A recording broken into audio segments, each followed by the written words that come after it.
Friday was a special night of the start of football season on week 1. Maine Enroll beat Corning 54-7 to beat the New York State record with 52 consecutive wins. Windsor and SV, our game of the week, went down to the wire with the Black Knights winning in overtime 26-18. So would Saturday provide more storylines in Section 4?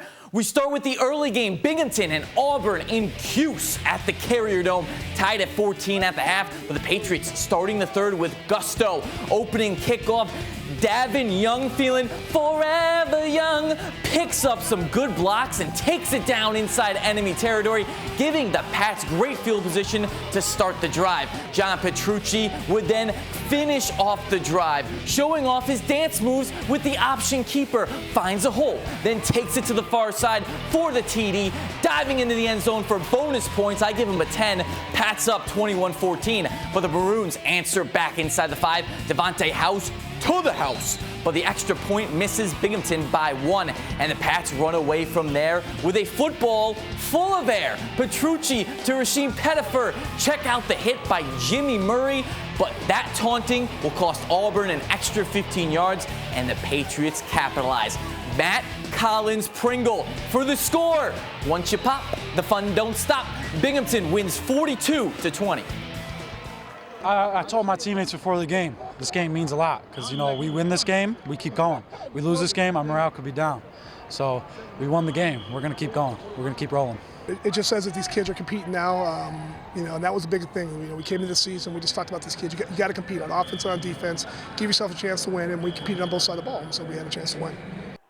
Binghamton travels to Elmira for week 2, and they hope to take the peak, not the express train. Let's go to the land of orange and a rematch of last year's quarterfinal in Class D between Walton and Seton. Warriors up 44-13 at the intermission, and they didn't let go of the gas pedal. Dawson Beers was crushing it, as Brad Paisley would say, rumbles down inside the 5-yard line. 2 plays later, they call on Nick Mills, and just like the windmills on the farm, churning his feet into the end zone for the score and a 50-13 lead. And they called them the Orange Crust for a reason.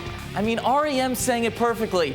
Follow me, don't follow me. I've got my spine, I've got my orange crush. Christian Rutherford, the interception, and the Warriors still looking to punch in the pigskin. Tabor Van Valkenburg, I ain't making that name up, scores from the full house formation, and Walton goes to get revenge and beats Seton 58-13.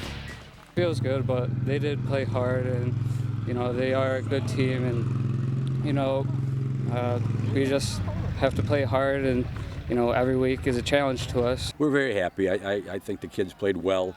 We did a lot of nice things, but we got to get better. The Warriors take on Oxford week 2. The Blackhawks beat Bainbridge Guilford 38-6 this week.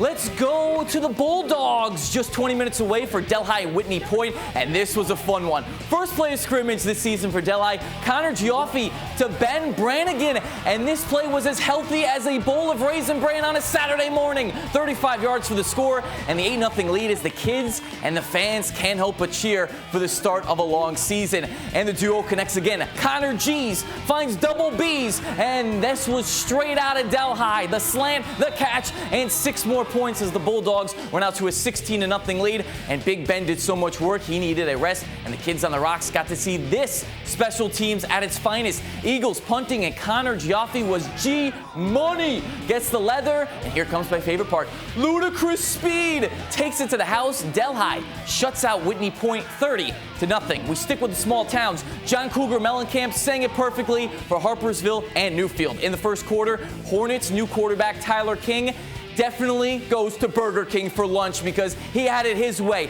Big strike to Dion Oakley, and that's prime time. 7-0 Harp. To the second, and King got the new Big King on the burger menu and ordered a number 10. Oakley with the space and the stickum for the score to take a 13-0 lead, and the Hornets close out the half with a big sting that can't be cleaned up with a little dirt and sweat. Harpursville totaled 434 yards on offense. This one good for 45 and 34-14 win.